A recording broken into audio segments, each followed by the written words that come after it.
नमस्ते। Last video के अंदर हमने सीखा था कि अगर हम किन्हीं दो ऑब्जेक्ट्स को रब करते हैं तो उनके अंदर क्या होगा, इलेक्ट्रिफिकेशन हो जाएगा और चार्ज आ जाएगा ऑब्जेक्ट्स के अंदर। क्लियर?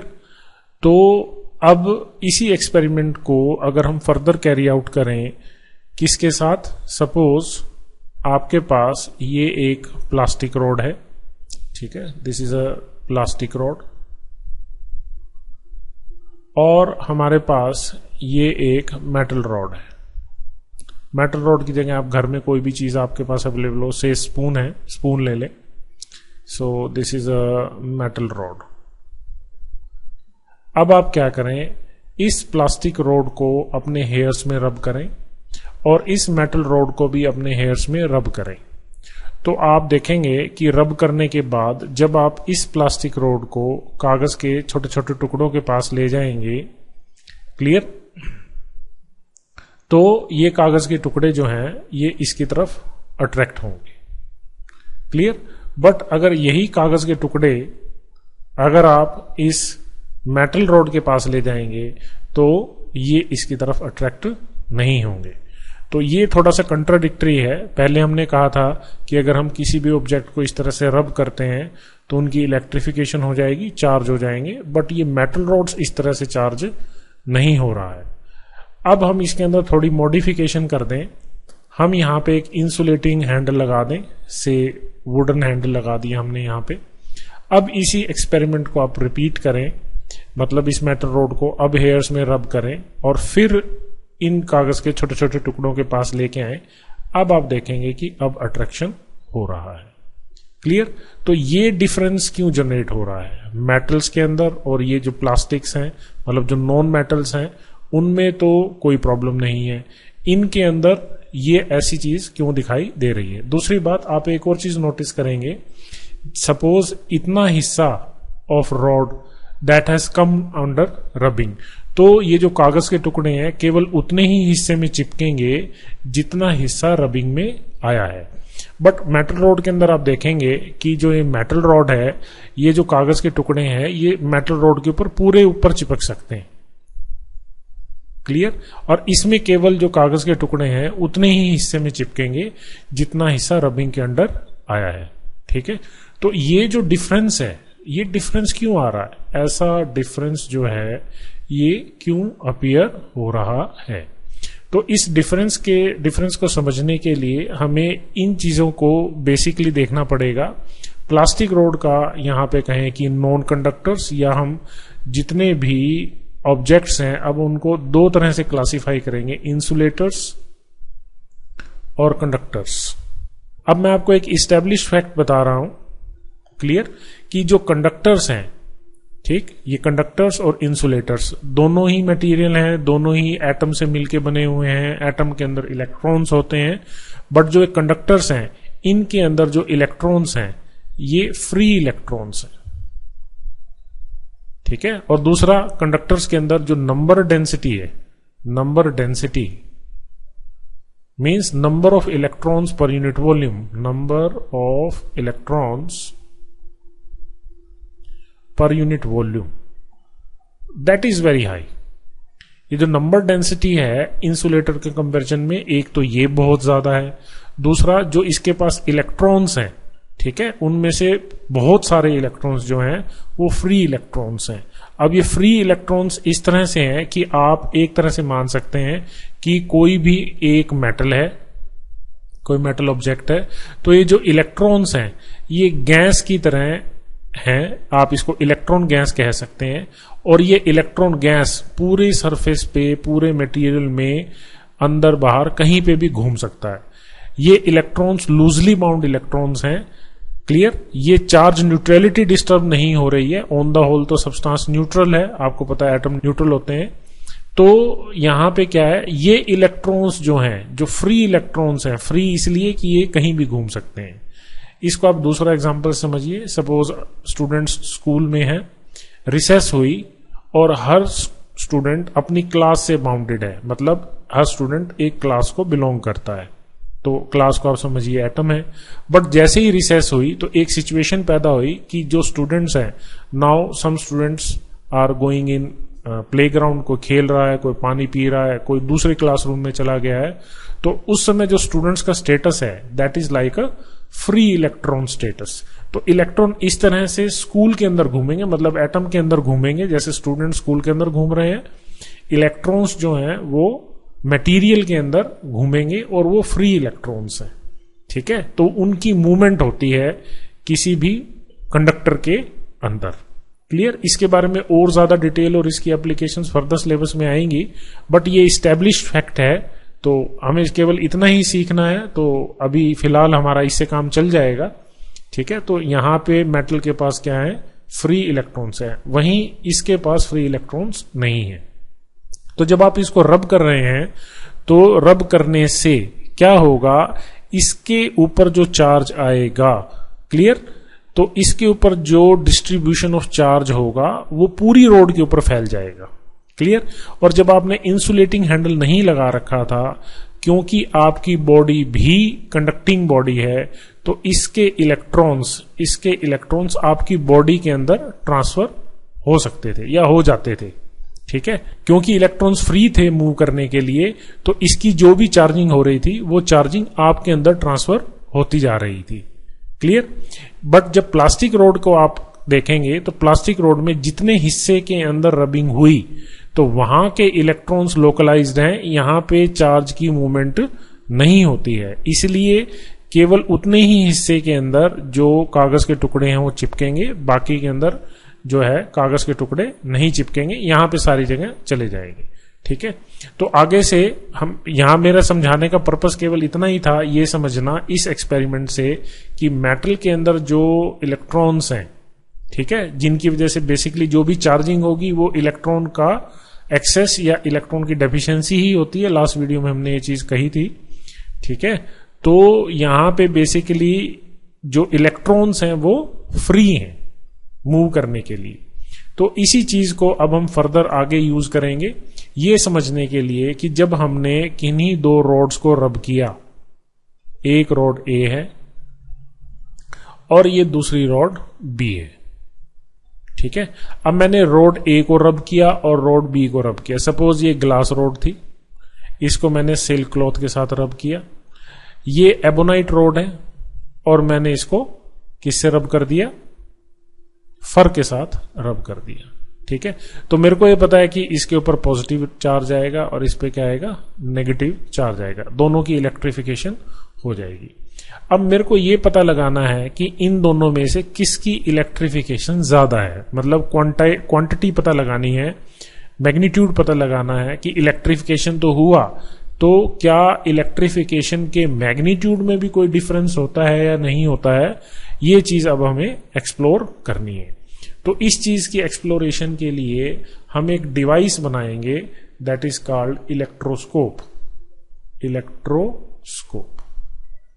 या इसका एक और नाम भी है, this is gold leaf electroscope.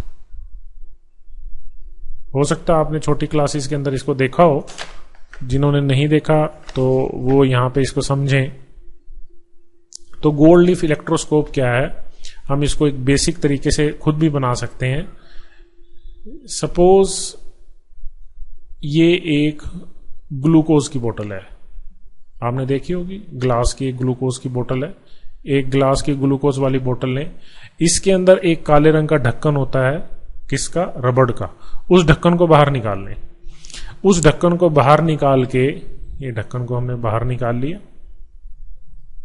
उसके अंदर एक साइकिल की तार है वो डाल दिया आपने साइकिल की तार। फिर एक कोल्ड ड्रिंक की बोतल का ढक्कन लें या कोई एक मेटल कैप लें और उसको इसके साथ क्या करें, वेल्ड कर दें, इसके साथ वेल्ड कर दें। और यहां पे एक एल्युमिनियम की फॉइल लें, ठीक है। गोल्ड लीफ इसलिए कहा कि यहां पे जो आपको बाजार के अंदर मिलेगा ये अपरेटस, ठीक है, तो वहां पे गोल्ड का लीफ बना होता है। गोल्ड इसलिए क्योंकि गोल्ड की नंबर डेंसिटी बहुत अच्छी है, बहुत ही अच्छा कंडक्टर है, इसलिए गोल्ड लीफ लगाया है। तो इस पूरी अरेंजमेंट को उठा के इसके अंदर लगा दें,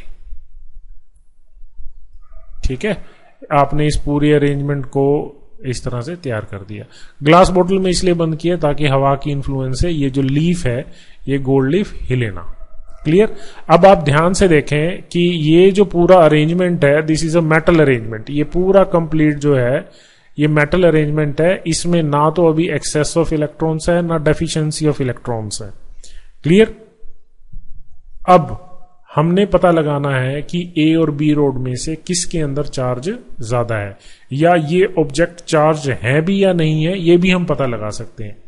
क्या करें, रोड को, जिस रोड के बारे में आपने पता लगाना है कि वो चार्ज है या नहीं है, उस रोड को इसके पास लाएं। अभी टच मत करें, टच नहीं करेंगे, इस रोड को इसके पास लाएं। जैसे ही इसके पास लाते हैं तो ये देखिए यहां पे क्या है, ये सपोज ये ग्लास रोड ही ले आए, तो ग्लास रोड पे चार्ज क्या पॉजिटिव। तो यहां पे जो इलेक्ट्रॉन्स हैं, इस सिस्टम के इलेक्ट्रॉन्स, इस मेटल के इलेक्ट्रॉन्स, कैसे इलेक्ट्रॉन्स, फ्री इलेक्ट्रॉन्स, वो ये देखेंगे कि पॉजिटिव चार्ज उनके पास आ रहा है। और हमें प्रीवियस वीडियो से बात पता है कि unlike charges attract each other.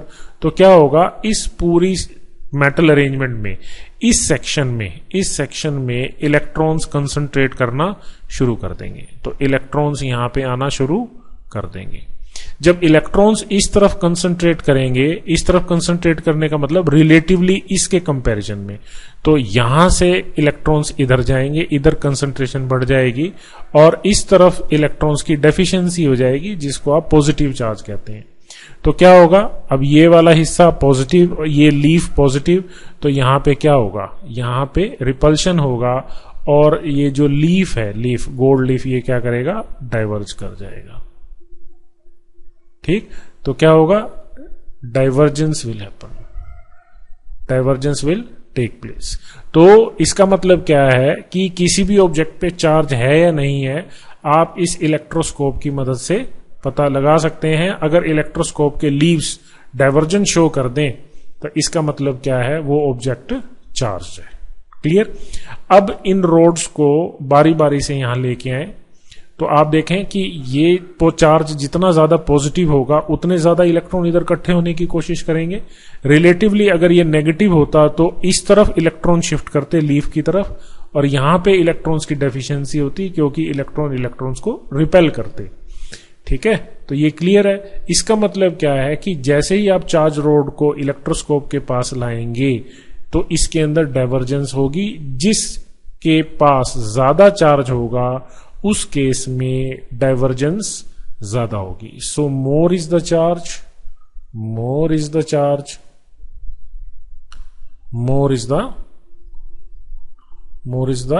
Divergence, more is the divergence.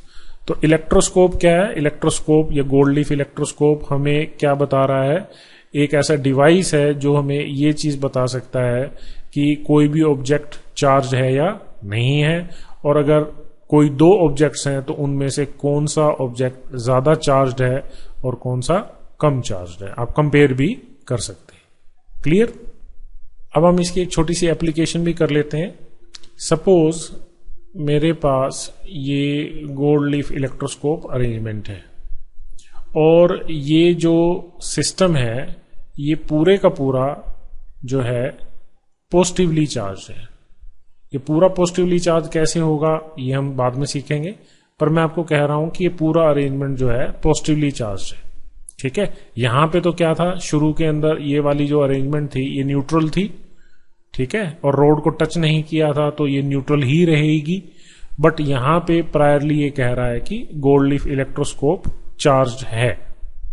अब हमने क्या किया, आपसे क्वेश्चन पूछा कि आप यहां पे एक रोड लेके आए, और ये रोड जो है ये चार्ज है, ये रोड जो है चार्ज है, ऑलरेडी चार्ज है, और ये कहा कि डाइवर्जेंस इंक्रीजेस, डाइवर्जेंस जो है इस रोड को पास लाने से बढ़ गई। ठीक है, तो आपको ये बताना है कि इस रोड के ऊपर कैसा चार्ज है, इस रोड पे कैसा चार्ज है। ठीक है, सोचिए। तो यहां पे देखिए क्या हो रहा है कि ये जो रोड है, जैसे ही आप इस रोड को पास लेके आएंगे और ये कह रहा है कि डाइवर्जेंस पहले के कंपैरिजन में बढ़ गया है। इसका मतलब इस सेक्शन में पहले के मुकाबले, पहले के रिलेटिव यहां पे पॉजिटिव चार्ज क्या हो गया, बढ़ गया। इसका मतलब इस सेक्शन से इलेक्ट्रॉन्स ऊपर वाले सेक्शन में ट्रांसफर हुए। ऊपर वाले सेक्शन में इलेक्ट्रॉन का ट्रांसफर होने का मतलब क्या है, ये पॉजिटिवली चार्ज रॉड है। तो अगर ये ऑलरेडी पॉजिटिवली चार्ज है और आप इसके पास पॉजिटिवली चार्ज रॉड ही लेके आएंगे तो डाइवर्जेंस क्या होगा, इंक्रीज होगा। सिमिलरली अगर आप नेगेटिवली चार्ज रोड लेके आए होते, सपोज रोड क्या होती, नेगेटिवली चार्ज, तो नेगेटिवली चार्ज रोड लेके आए होते तो नेगेटिव चार्ज क्या करता, यहां के इलेक्ट्रॉन्स को रिपेल करता। तो ऊपर वाले सेक्शन के जो इलेक्ट्रॉन्स हैं, ये इलेक्ट्रॉन्स ऊपर से नीचे वाले सेक्शन में शिफ्ट होते और जो डाइवर्जेंस है वो कोलैप्स करती, डाइवर्जेंस कम हो जाती।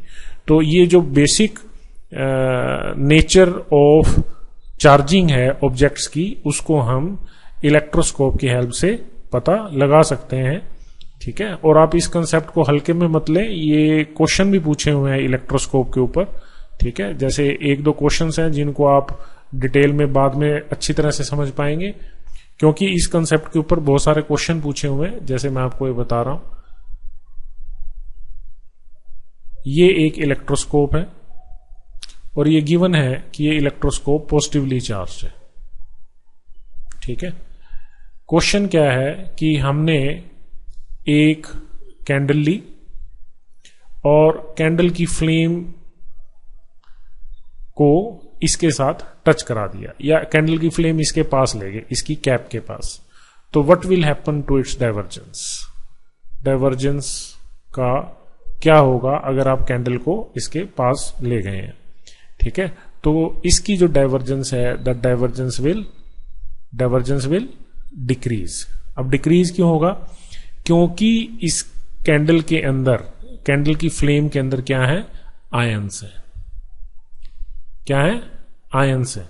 आयंस कहें या आयंस प्लस इलेक्ट्रॉन्स कहें, ठीक है, ये कह सकते हैं। या कई जगह, कई बुक्स में लिखा हुआ प्लाज्मा है, मतलब आयनाइज स्टेट का मटेरियल है। तो जब आप इसके पास लेके जाएंगे तो जो इलेक्ट्रॉन्स हैं वो इसके साथ चिपकेंगे, क्योंकि ये पॉजिटिवली चार्ज है, इलेक्ट्रॉन्स इसकी तरफ अट्रैक्ट होंगे। इस सिस्टम का जो नेट पॉजिटिव चार्ज है उसको क्या कर देंगे, डिक्रीज कर देंगे। तो जब सिस्टम का चार्ज डिक्रीज होगा तो इसकी जो डाइवर्जेंस है वो क्या होगी, कम हो जाएगी। क्लियर। इसी तरह से एक और क्वेश्चन पूछा हुआ है कि सपोज हमारे पास ये एक चार्ज्ड इलेक्ट्रोस्कोप है और हमने क्या किया, इसके ऊपर एक्स रेज इंपेंज कर दी, एक्स रेज पास कर दी इस रीजन में से जहां इलेक्ट्रोस्कोप पड़ा है। तो अब इसकी डाइवर्जेंस को पे क्या इफेक्ट होगा। तो जैसे ही आप एक्स रेज पास करेंगे तो क्या होगा, जो इसके आसपास की एयर है वो आयनाइज होगी एक्स रे से, और आयनाइज होने से जो अपोजिटली चार्ज आयंस हैं एयर में या पार्टिकल्स हैं वो इस अरेंजमेंट को स्टिक करेंगे और इसकी जो डाइवर्जेंस है उसको क्या कर देंगे, डिक्रीज कर देंगे। तो यहां पे भी डाइवर्जेंस क्या होगी, डिक्रीज हो जाएगी। इसी तरह से एक और क्वेश्चन बनता है इलेक्ट्रोस्कोप से रिलेटेड। ये इलेक्ट्रोस्कोप अरेंजमेंट है और ये नेगेटिवली चार्ज है, दिस इज नेगेटिवली चार्ज। और ये जो प्लेट है, पर्टिकुलरली कह दिया कि ये प्लेट क्या है, जिंक प्लेट है। ठीक है, अब क्वेश्चन क्या गिवन है, हमारे पास एक सोर्स है और वो यूवी रेडिएशन इस जिंक प्लेट के ऊपर फेंक रहा है। तो अब बताइए कि इसकी डाइवर्जेंस पे क्या इफेक्ट होगा। तो देखिए, ये चीज आपने शायद फोटो इलेक्ट्रिक इफेक्ट में केमिस्ट्री सेक्शन में पढ़ी हो, नहीं पढ़ी तो अगर आपको फोटो इलेक्ट्रिक इफेक्ट पता है तो अच्छी बात है, नहीं पता तो बाद में आएगा ही हमारे सिलेबस में। पर फिलहाल मैं आपको बता रहा हूं कि जब हम ये अल्ट्रावायलेट रेडिएशन इसके ऊपर फेंकेंगे तो ये जो जिंक है इसको हम फोटो सेंसिटिव मटेरियल कहते हैं, जिंक में से इलेक्ट्रॉन निकल जाएंगे, बाहर चले जाएंगे। ठीक, जब जिंक में से इलेक्ट्रॉन बाहर निकल जाएंगे तो यहां पे पॉजिटिव चार्ज का एक्लुमेशन होना शुरू हो जाएगा, मतलब इस सिस्टम का जो नेट नेगेटिव चार्ज है वो कम होना शुरू हो जाएगा और डाइवर्जेंस क्या करेगी, कोलैप्स करेगी। ठीक है। रिलेटिवली अगर यही सिस्टम आपको कहा होता कि ये पॉजिटिवली चार्ज है और आपने इसके ऊपर अल्ट्रावायलेट रेडिएशन फेंके हैं, तो उस केस में क्या होगा, उस केस में फिर डाइवर्जेंस क्या होती, इंक्रीज होती, क्योंकि इलेक्ट्रॉन निकलने से सिस्टम का जो नेट पॉजिटिव चार्ज है वो क्या होता, इंक्रीज होता। तो आज हमने इस वीडियो से ये सीखा कि गोल्ड लीफ इलेक्ट्रोस्कोप क्या है, गोल्ड लीफ इलेक्ट्रोस्कोप हमारे लिए किस तरह यूजफुल है।